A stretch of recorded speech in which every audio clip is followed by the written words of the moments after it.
I'm Andrew Sherman. I'm a Texas transplant who has always been in pursuit of art as a career. I've played in bands, pursued an acting career in Hollywood, but I found it behind the lens of a camera here in Dallas, Texas. I was born in New York, I've lived in Chicago, Los Angeles, Austin, but I love Dallas. There's a magical artistic scene in Dallas that mostly goes unnoticed to the outside world. This podcast is focused on what makes it so special and the people who make it thrive artistically. If you don't live here, and even if you do, you might not have heard of them. This is the Dallas Famous Podcast. So who you gonna be? Who you gonna be when you're all grown up? This week on the Dallas Famous Podcast, it's Vee. Vee is a dynamic artist whose work spans theatrical makeup, burlesque, drag, and film. Vee started her creative journey in dance and theater, developing a bold, performance-driven style that combines intricate makeup technique with larger-than-life characters. She's renowned for her signature tattoo coverage and her over-the-top costumes, making her a sought-after artist in the Dallas scene. We talked to her about embracing vulnerability, pushing creative boundaries, and inspiring others to express themselves boldly. This is a very fun one, so hope you enjoy. Here it is. The Dallas Famous Podcast is supported by the Mullen & Mullen Music Project. The music project was created by Mullen & Mullen Injury Law Firm to champion the independent music scene in North Texas. Welcome back to the Dallas Famous Podcast. I am sitting here at the Deep Ellum Community Center with Vee of Vee Artistry. First of all, I'm more excited about this interview than I have been ever, just based on our pre-conversation. I'm like, okay, this is going to be fun. Yes. So thanks for coming. Full disclosure, we are both busy. I think this is our 6th reschedule, but you're here. We've done it. We got you. And the main reason that you reschedule is because you get booked on gigs left and right, like nobody I know. It's yes. Crazy. Thank you. I appreciate that. Yeah. No, it's always very the life of the weary artistic traveler. Yes. It's very crazy. Sometimes I will be booked very far in advance and it's easy to plan out a schedule. And then sometimes it's, oh, hey, I got a text message for a week-long commercial or gig. I am so sorry. I must now leave the state. Yep. See you in a week. And that is the unfortunate part of trying to nail me down. It's, It can be very easy or difficult. It's good, though. I mean, you're doing stuff. You're constantly active, and that's what we want guests that are doing stuff. And what are you doing specifically? You're doing makeup on commercials. Are you doing TV and movies as well? I'm kind of basically, so I actually was talking about doing a branding session the other day with a photographer that I work with a lot, Jordan Fraker. And Jordan's rad. Oh my God, we're cool. So I had this idea of trying to brand makeup because there's so many different kinds of makeup in that space. And so many people, when they think of makeup, they think of the old Dillard's makeup counter with a woman with perfectly coiffed hair that would spritz cologne in your face and then apply 6 pounds of blush. And that's not necessarily the makeup space anymore. There's so many different things: music videos, commercials, TV, film, some of the things you've already named. And so I was trying to sit and figure out, am I happy in the things that I do? Do I want to do other things? I know the things I don't like doing, and that is okay. We all come to those journeys, right? As a photographer, there are probably certain things that are not your favorite to take photos of, yeah. Sure. And so I was talking to my friend Jordan, and I was like, I had this idea for branding. I kind of want to do the non-typical makeup artist photos, because the typical makeup artist photo is the very 1980s A-team pose to the camera, right. Back elbow up, and you've always got a brush, fucking brush. You always have one fucking brush in your hand, and it's always a brush you never use because it's really pretty. Because if I use an actual photo of one of my brushes that I use on a regular, it works. It's a workhorse, so it doesn't look cute. I use the cute brush I never use. Right. That's the photo brush. But I don't want to do that. So I told him, I was like, I'd really be cool if I put a bunch of bruises on my face and I just look like Better Call Saul, and then I put bruises on my hands and wrap them up, and I'm putting my dukes up to the camera, and we just say that these hands are rated E for everybody. Come get your makeup done. That's great. I thought that might be good, but then it might scare off people who want to be pretty and maybe not covered in bruises. I was going to say, that seems to be a trend, and I've noticed it with some of your work, but not just you, where getting beaten up, bloody, bruised. I guess it was just fun as a creative endeavor to do that. So The reason you don't see a ton of it is, firstly, Instagram not only does not like butts or boobs, they don't like gore. Oh, okay. Yeah, I do so see it, but maybe it's not on Instagram where I'm seeing it. it's probably not. Yeah. So I have done a few things where I've put some of my gore work on Instagram, and it likes to get flagged pretty quickly for violence and all that, which I guess I can understand. Sure. But it's also kind of a point of pride. Instagram thinks my work is that real. Yeah. Yay, that's awesome. But Yeah. also, It's disturbing. I know. I mean, it is. It can some be. of the stuff you've done that I've seen, I'm just like, that is great work. I'm having trouble looking at it. So a film that I department headed for a couple of years ago up in Denton called Our Hero Balthazar. There is an end shot where our antagonist gets literally shot in the face. And they do like a very brutal face on, like dead on shot. And when I went to go see it, there was only about 15 other people in the movie theater, and all other 14, not me, all other 14 were like, oh my God, oh, that's awful. And myself and my other special effects artist, Harley Nelson, who came with me, we both look at it and we go, oh, it turned out so pretty. And then everyone else around us was just kind of like... The word pretty describe that is very funny, but it's just a sign of your like passion for your craft, I guess. But it's funny to hear it like, oh, that's pretty blood. Like, okay, yeah. Well, and so this is what I always tell people. I implore people, next time you see a cool bruise, get out of the idea of what it is. Okay, it's a bruise. Look at the colors. Look at the shapes. It's really cool what our body does when trauma is inflicted upon it, especially bruising. It can turn these beautiful yellows and greens and purples and blues. Like there's a rainbow inside the trauma, that happened to that part of your body. So next time you get a bruise, take pictures of it and look at it. It's kind of cool. It's almost like a little like nebula on your body. So it's like a part of the galaxy on your body that happens when you get hit. Wow. I've never heard it put that way. That's cool. That's cool. Let's back up. Let's start at the beginning. Where are you from? So I am actually originally born in Austin, Texas. Oh, okay. So you are Texan. I am Texan through and through. I lived in Oklahoma for about 6 months until a tornado chased my family out, quite literally. It was like a big, huge midway tornado in like I'm not going to say that because I don't want people to know how old I am. There was a tornado sometime in the last 50 years in Oklahoma that chased my family out. And so then we ended our brief stint in Oklahoma and came right back to Texas, which is funny because why would we come back to Texas where tornadoes still exist, but it's fine. Yeah. Technicality. It's fine. So, I mean, what came first? We'll get into it, but you did burlesque dancing, and what came like when you were a kid? Like, were you dancing? Were you doing makeup? Were you doing both? So it's so funny. I actually started out dancing. So I did the typical Southern girl specific parade, ballet, tap, jazz, tumbling, literally anything my mom could put me into to keep me from, running into walls, get all my energy out. And I really loved dancing. And then when my family moved a lot, divorce and, other situations happened. And so I would go from classes to classes, schools to schools. And inevitably, when I got into Catholic school is when I really stopped doing so much performing in that direction and started doing a lot more theater and drama and stuff like that. So in those spaces, makeup is always there. So I learned some really fun ways to make people look older, to make people look younger, to just have fun with it.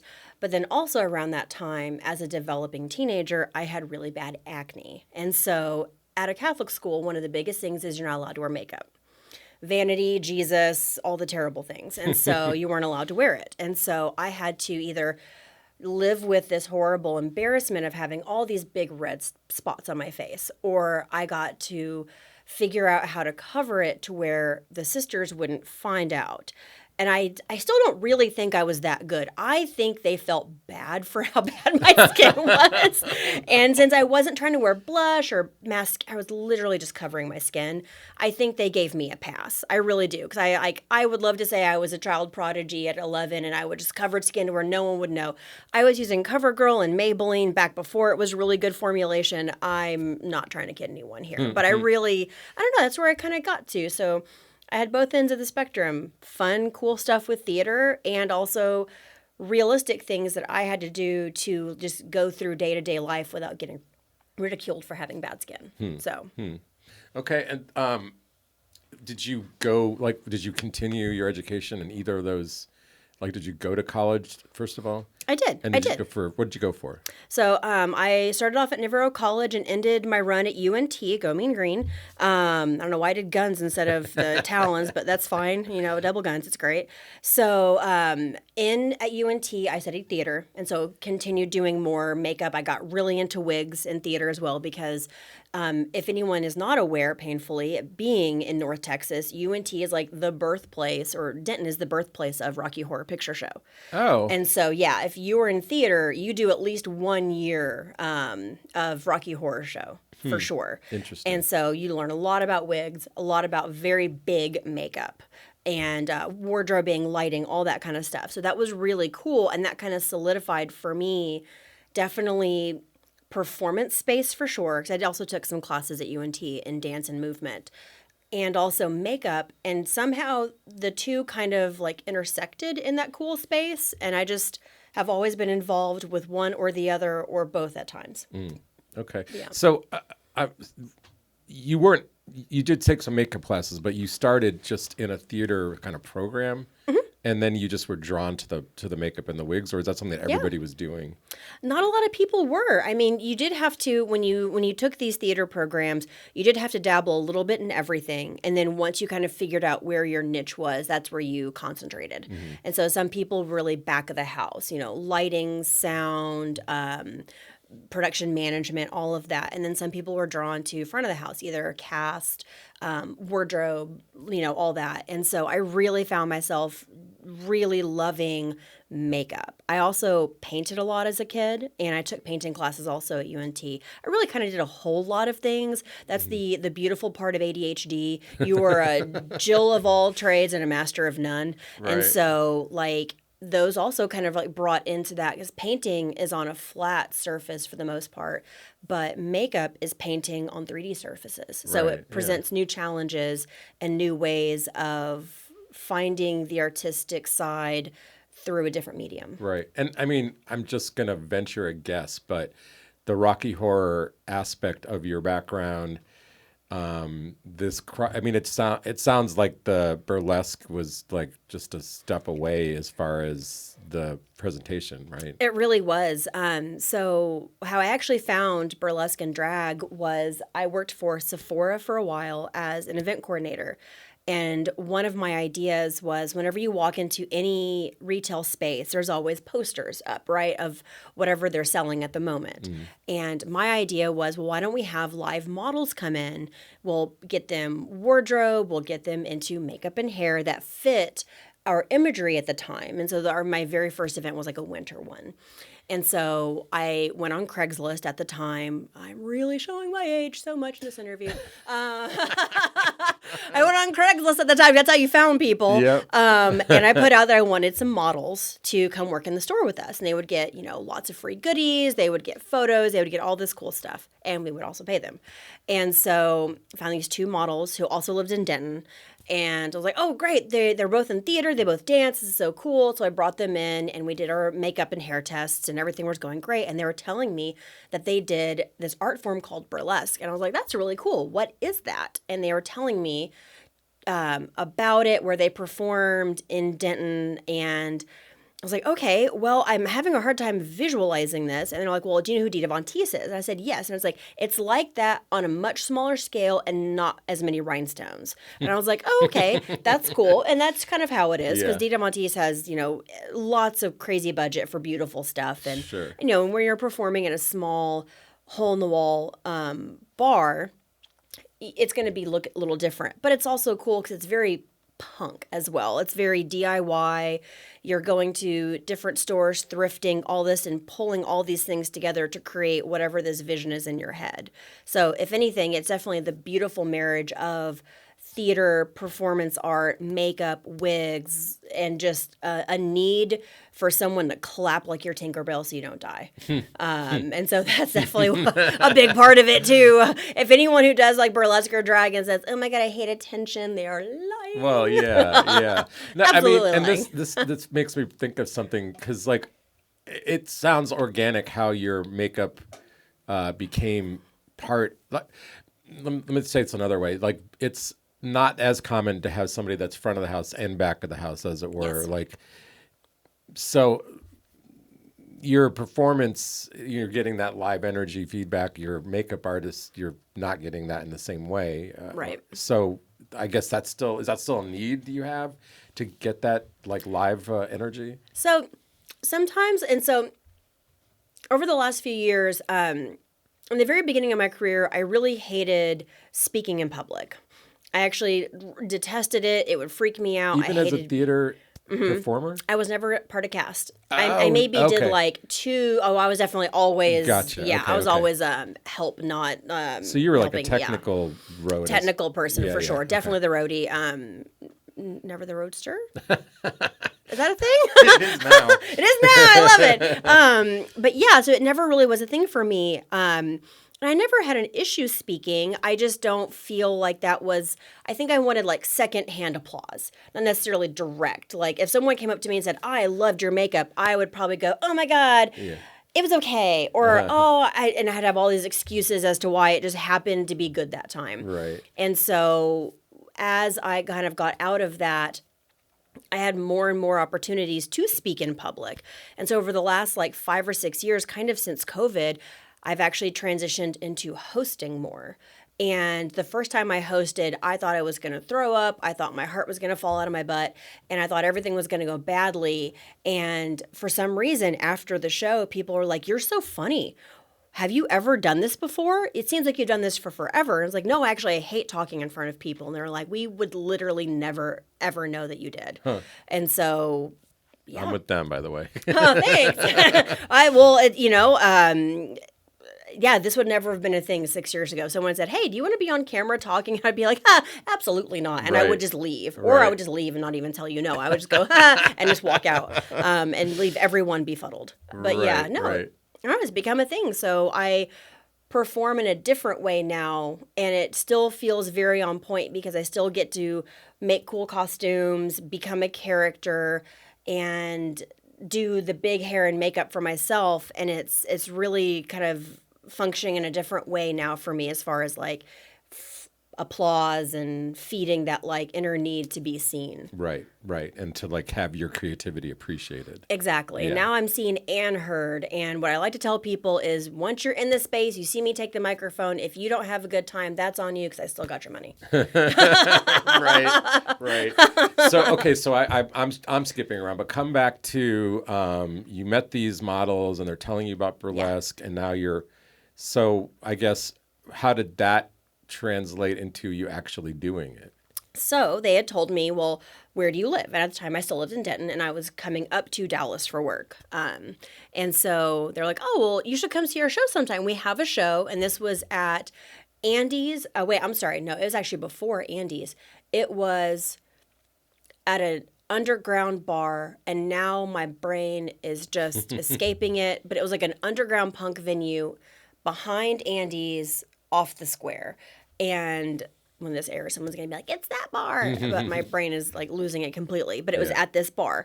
And I was like, "Sure, that sounds great." And I had no idea what to expect. So I went. It was a $5 cover.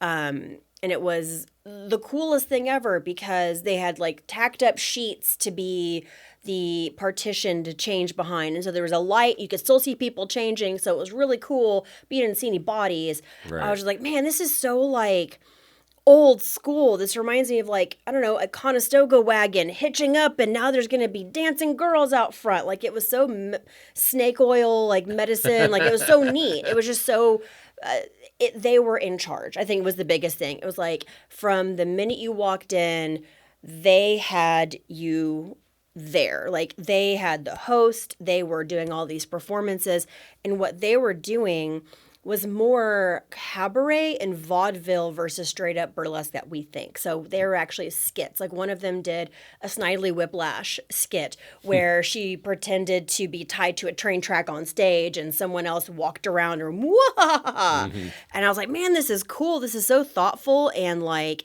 interesting, and it is sexy in a very different kind of way. And so after the show, they came up and like, oh my God, how did you like it? And I was like, this is so cool.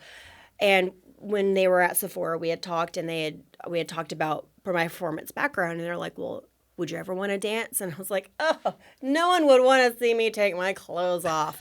And they were like, you'd be so surprised. And I was like, I probably would be. Humans never shock me. But at the same time. Why did you think that they wouldn't?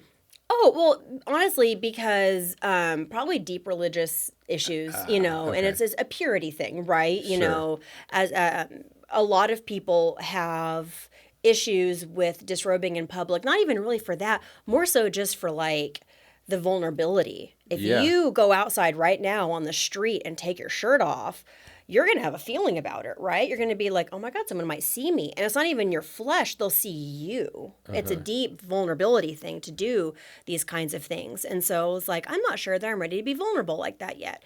But we became friends and we talked about it for several times. I went to another show, and at that show I decided, you know what? I think I'm going to do it. I'll do it once and see how I feel about it.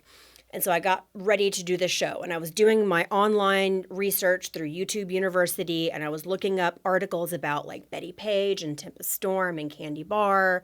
And I was like, wow, this is so cool. And you can kind of do it your own way. There were people who did it funny. There were people who were super sexy. There were people who kind of mixed the two of them. And at first I was like, I want to be super sexy and I want to be like a 1920s evil villainess. And that's where my stage name came from, was this like mix of an older name, Vivian, which was very big in the teens and 20s, very noir. It's the woman who comes out of the hallway with tears streaming down her face. Oh, my husband has died. But then later she's the one who killed him. Bum, bum. And that's where I loved that for. Right. And I also love alliteration. So that's where vermouth came from, the double V.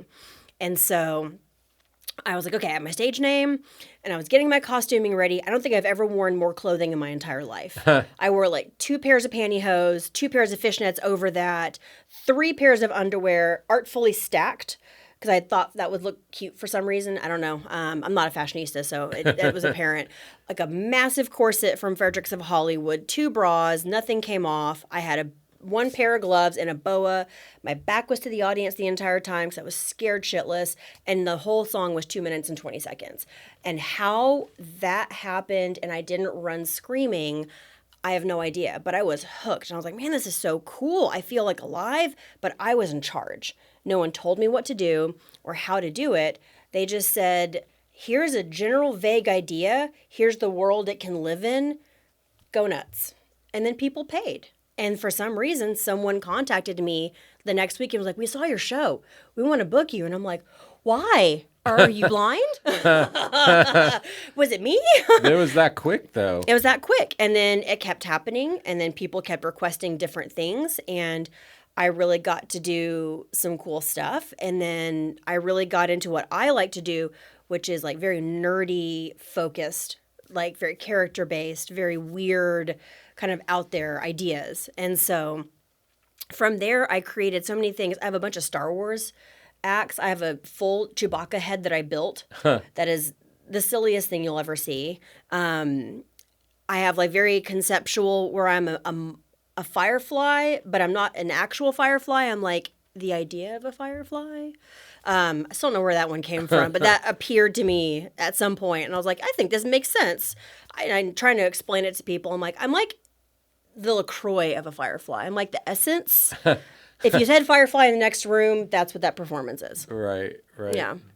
When you were getting booked early on, before you kind of had a handle on it, do you know what it was about you that they were seeing that they wanted to get on the show? You know, I don't know. I think maybe it was, I can't say that I was doing anything unique or different or special or interesting, because all of us were kind of operating in this same mindset.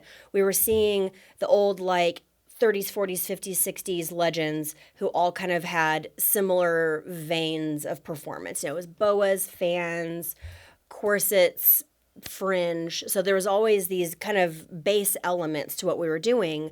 And a lot of us were using jazz and stuff like that. So not super out there. But I think what it was maybe was just I have a weird, awkward vulnerability when I'm in front of people. And I have never had an issue sharing parts of me with people. And I think that comes across in performance and in hosting. And I think that attracts people to me. When you say hosting, you mean like hosting these shows, these burlesque shows? Okay. Yeah, like just meeting people. Just like anytime the thing I get the most just in general life is that people feel very at ease with me very quickly. Yeah. And so within 5 minutes of meeting me, you'll either feel like super at ease and you'll tell me so many things about yourself that you've never even realized you knew, or you'll be like, something about you makes me feel uneasy. And I think it's because I don't really have a filter. And so I either give people the space to also not have a filter and be themselves, or that projection makes them feel uncomfortable because they don't want to share. Right. Yeah. No, confidence can throw people. It can, sure. And especially if you're a weird, confident person. Like I am confident in my weirdness, and I think that throws people hard. Yeah, I mean, yeah, absolutely, absolutely. So, while you're doing all of this, like, was makeup like how you're making money? Absolutely. Okay, so you've been doing that the whole time. Almost 24 years. When did it start to really diverge into? Like, you're like not just doing makeup, but you're like building like a look, a theme, or like your signature, as it were. Like how did you get to that point? Trial and error, honestly, trying so many things. And it's so funny because for a long time, one of the things that people really remember me for is I used to have a very specific hair color. I had yellow and orange hair for probably a decade. And I always had that hair, or I even had wigs built with that hair tone. And so it really kind of made, I don't know, it really made for a very big impact. And not a lot of people had that at the time. And I also do have this deep-seated part of me that if someone tells me what to do, maybe this is why I like burlesque and making my own makeup life and all this really appealed to me. If someone tells me, you either can't do this or you should do this, I always have the tendency to go the absolute opposite direction. And after 10 years of having that yellow and orange hair, some guy came up to me at a show and said, that's such a cool look. I was like, oh, thanks you. And he goes, you can never change it. People will forget you. And I immediately went home and texted my best friend Dee, and I said, can we dye my hair brown tomorrow? Oh, my God. And she was like, are you sure? This is a big step. And I was like, to me, it didn't feel that way. Yeah. It definitely felt like someone said I couldn't do it, so now I want to test if I can. Yeah. And I dyed my hair brown that day, and it stayed brown for 6 years. And I had wigs, so I wore wigs. I wore wigs a lot anyways. But it was great for like the first 3 months because people didn't recognize me. I could leave. It was like Clark Kent. I could leave shows and no one knew. They were like, oh, where'd Vivian go? And I'm like, I don't know. Right. Well, also, if you're motivated by people telling you what to do, you've got lots of motivation out there, right? Especially as a femme body owning person. Yep. Yeah. 100%. Yeah. And so I don't know. I guess I don't know that I ever could say I have a defining look because all of this is my natural hair except for my blue, and that's fairly new. Piercings, tattoos come and go. So I don't know if I have a defining look necessarily, but I definitely think it's more my personality that defines me versus anything else, I think. Would you say that you have a defining makeup look, not for yourself, but like your work on other people? Is there something that defines you that way? So I've thought about that several times over the last couple of years, and I don't know that I would define anything for myself. What I will say is something that has come up over and over the last few years. I apparently have a technique of covering tattoos and body modifications. So like if someone's got like a tan line or like, pigmentation issues, I apparently have a style for that. And I've had people all the way to New Zealand message me and ask me about how I do this kind of coverage because it looks very real and it reads well on TV and film. And it's actually kind of become a huge thing for me because of my background in painting and my background in color theory that actually kind of is more of I would say that means more to me than like if someone said, oh my God, you do a really great wing dye, or I love how you do lashes or whatever, because in order to cover tattoos, it's actually a lot. You have to think about the layers of skin, tattoo colors, covering them up. So if you can make that look like real skin and non-visible over these different mediums, it's a huge compliment to me. So I think if anything, if someone said, oh my God, what do you think about Vee and their makeup? I feel like a lot of people would probably say my tattoo coverage. Okay. Is there anything else? I mean, is there, that sounds kind of specific, but like, yeah. Is there other types of, like people are like, oh, we got to have Vee for this. This is Vee's lane. Oh, you know what? Probably like over the top, like really big design, because that is where I'm rooted is art. Right. So like big, huge wigs. I actually just did DIFA. And got to help key the show for that. And I was literally brought on because one of the other artists who's worked for DIFA for a long time, Cheryl Smith, said, hey, I remember you do really out there over-the-top makeup. This is the space for you. Mm-hmm. And it was super fun. I got to have really good time with like these big over-the-top read from stage. And that kind of goes back to my time at UNT. Like you have to make it read from the back row, the cheap seats. They have to be able to see what you're doing. Right. Okay. Yeah. And so these days, you're not really doing too much of the burlesque performing. You had talked about, I wanted to just get into this a little bit more just because you're the first burlesque performer I've had on the show, at least that I'm aware of.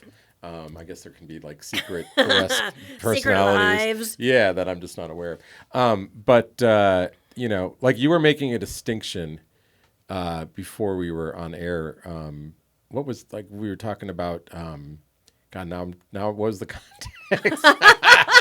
You were talking about how familiar people feel like they are with you as a performer. You had like, remember I said save this for the show? Oh yeah. Okay, so. So when you do burlesque or drag or any of these things, it's a very vulnerable art form. You're sharing a part of yourself with an audience. And sometimes that is physical. You're sharing parts of your body with the audience. But a lot of it is you are also showing them your art mixed with that. So you are, like if you come to a show and it's, I don't know, let's say it's a very nerdy themed show, right? And I am showing you that I am a nerd at heart. I love Star Wars. I'm going to show you my Star Wars art. And that's vulnerable. I'm giving you that energy. And if you enjoy Star Wars and you come up to me after the show and you're like, I love Chewbacca.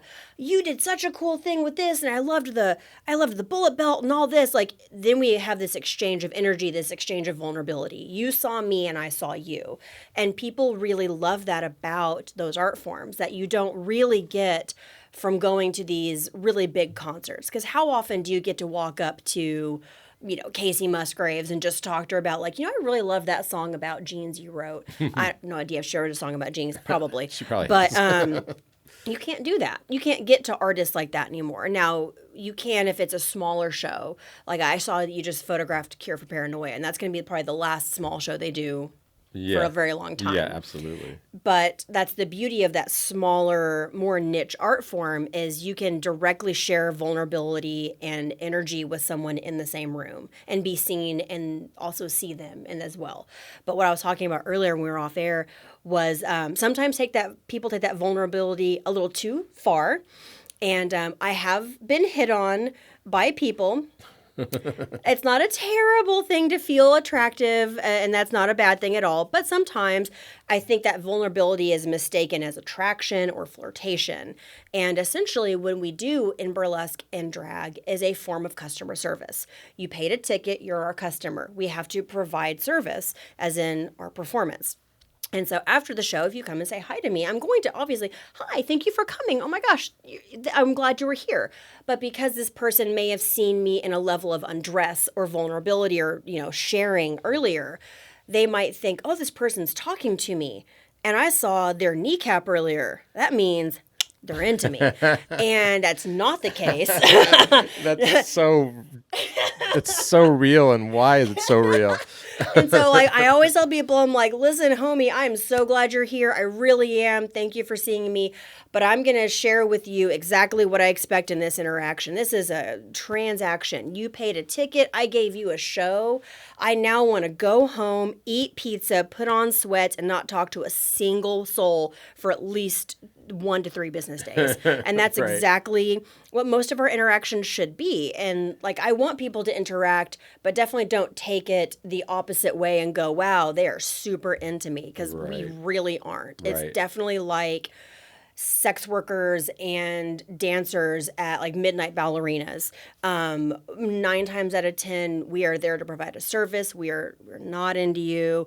So sorry about that. We really love pizza and sweats and, you know, interaction for the very specific exchange that it is. Right, right. You had said earlier, like your first performance, you were in like 20 layers. At what point did you get comfortable and not do that? Literally 2 years later, because I started taking off these little bits, because I started realizing that people want realness. They don't mind if I have cellulite. They don't mind if I have a scar on my leg. They don't mind. And in fact, actually wearing so many layers de-enhances the jiggly parts that people really love to see. I mean, if we look at music videos for different artists as well, and there's girls shaking their thing out there and boys shaking their thing. I'm an equal opportunity shaker here. When you see someone fully enclosed in clothing and they're trying to shake and everything moves at the same point, it's not fun, right? But if someone's out there in cute booty shorts and they're just and everything's moving and jiggling, everything's cool, it's like a wacky wavy arm waving inflatable tube man, that's what's fun, right? We love that. We love seeing the human body in all its parts. And also too, I just got lazy. I got tired of putting on so much crap, so I finally was like, how little can I get away with that the state of Texas is not going to fine me? Right. I learned that line and I strayed right on top of that line for Right. the rest of my career. So it's just interesting because it's like it wasn't about being self-conscious in the way that I would have assumed. It was more about what was it more about? I'm still trying to put my finger on Personal. this. Yeah. It was about what I wanted to show and what I was willing to not have to handle. Because the stark fact of it is, people are not going to like you. They're not going to want to see you. They're not going to want to enjoy anything about you. And it has literally nothing to do with you. It has everything to do with them. And that's okay. Some people don't want to enjoy a burlesque or drag show. I will never have issue with that, because there are some people who love golf. I don't love golf, but I'm not going to go to a golf course and tell them that they're bad people. So as long as like you enjoy your thing, I'm going to enjoy my thing, that is great. I have never had any expectation that every person on the planet is going to have the same enjoyment of bodies and how they are perceived as me or another person. But as long as you can be cool about it and not encroach on someone else's enjoyment space, and really do you, and I'll do me. And if you don't like it, that's fine. I got your money. You paid the ticket. You have to see me. And so you can either be like, you know what, not my style, but like, cool, props for you for doing it. Or you can maybe have an open mind to go, you know what, this is actually really cool. All right, into it. I mean, I don't know. Maybe we're using the word drag loosely. Did you ever do like a show as a boy? Oh yeah, Okay. I've definitely drag kinged. It's super fun. Having a I can say wiener, right? I can say wiener. You can cuss. I mean, you can. Sweet, fuck yeah. So it's really fun having a wiener. I mean, it's real cool. I can agree with you on that. Yeah, it's real cool. And so like I have a couple of fake ones, and so that was fun to like walk around, because you can make it as big as you want and make it comical and like really just shove it in people's faces, and that is fun. I did not know we were going here, but all right. Yeah. Welcome to me. I told you 10 minutes in, this was going to make the conversation fun. Now we're talking about wieners. Oh but no, yeah, it's fun to become someone different. I think that's one of the fun things about burlesque and drag and even makeup and wigs. You can become anyone you want. And that means that you can invent a whole new personality if you want. You know, you could right now don a pink wig and a bunch of makeup and put glitter in your facial hair, and you can be literally anybody. You can be, you know, I don't know, Dallas's most famous poodle man. And you can, you know, but you could be that, right? And no one's stopping you. Right. And in fact, someone might see you and be like, you know what? Thank you for doing that, because that means that it's okay for me to do that. Yeah. You know? Yeah. And I think that's important. Yeah, you're right, because a lot of people are never going to get on stage doing anything. Yep. But the courage can be in a small part of their life, you know. Yeah, so. I've had men come up to me at shows and say, "Hey, I don't know what it was about what you just did, but it now makes me want to wear high heels."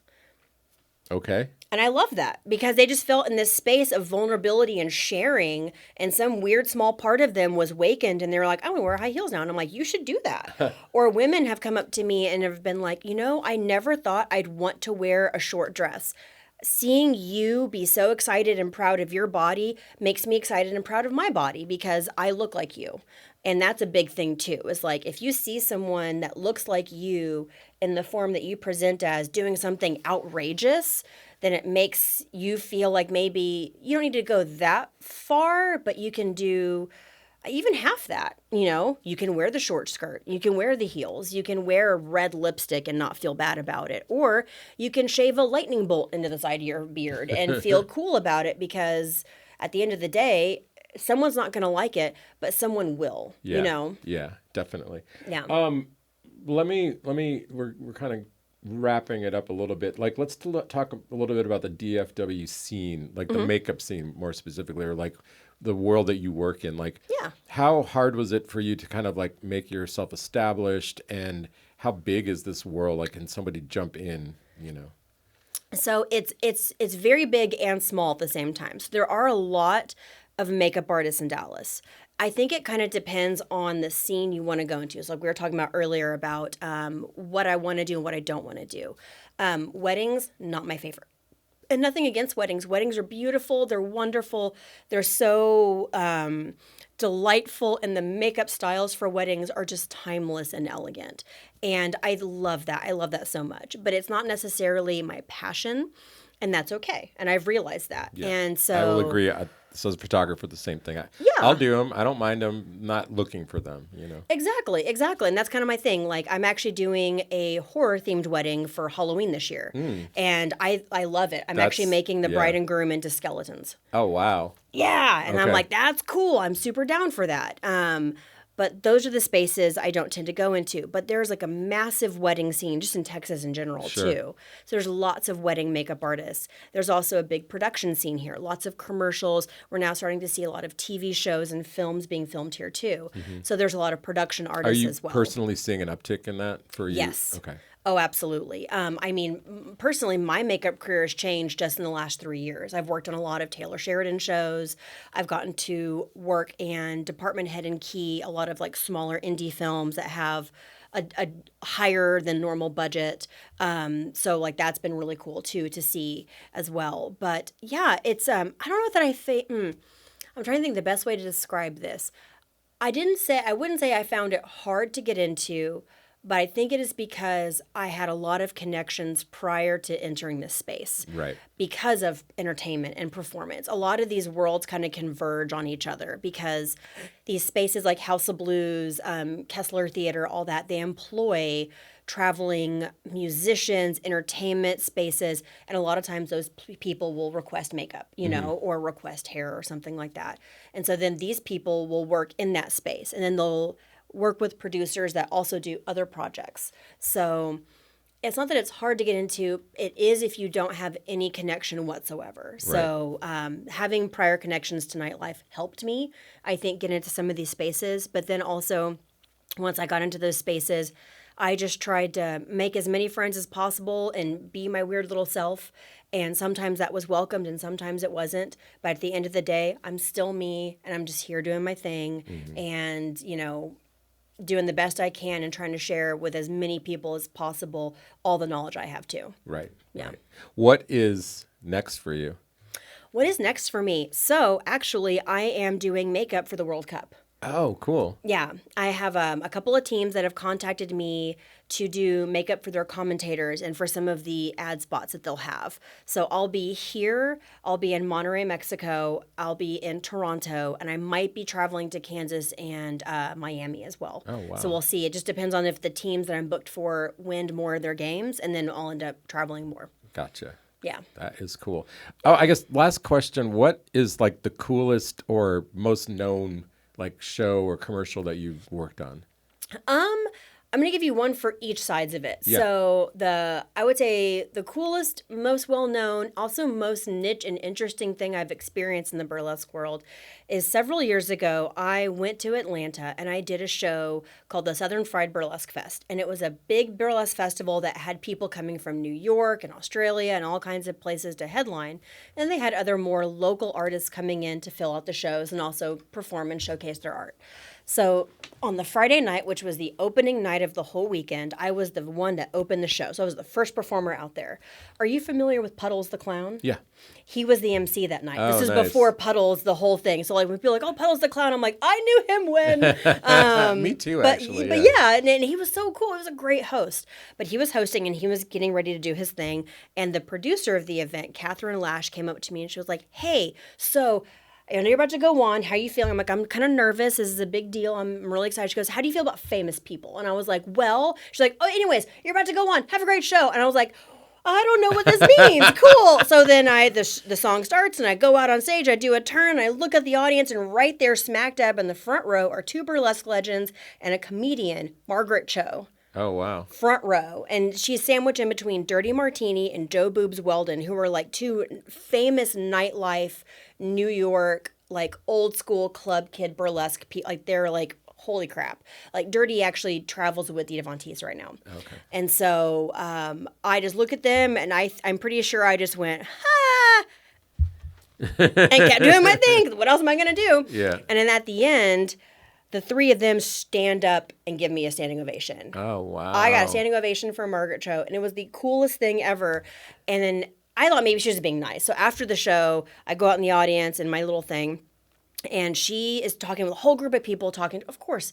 And she like sees me and goes, hold on, everyone. She comes over and she grabs my hand. She's just telling me how amazing I am and how wonderful it was and how cool and how all of this. And I think she sounded like the teacher from Peanuts because all I heard was wah, wah, wah, wah, wah, wah, wah, wah. And I'm just going, yeah, Right. great, cool. And then I was like, can I have a photo with you? So it's somewhere in one of my cameras on my Facebook, I have a very blurry photo of me looking absolutely terrified next to Margaret Cho. And it's great. It's the best thing. So that's from that side. Right. Very, very cool.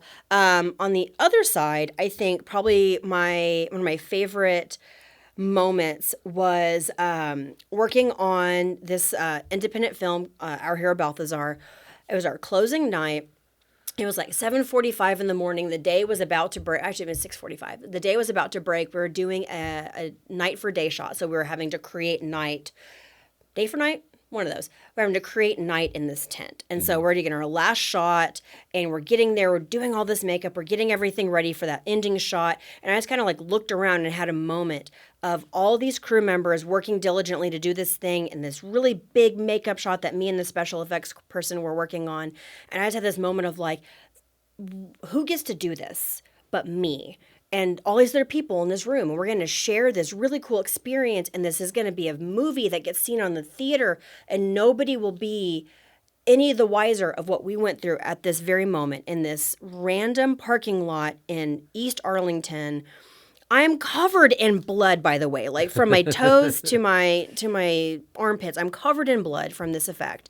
And at the end of the shot, we're all just like, you know, that's a wrap. And we applaud each other. We're hugging.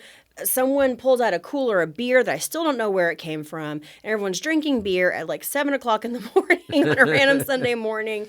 And I was just like, man, this is like the wildest time.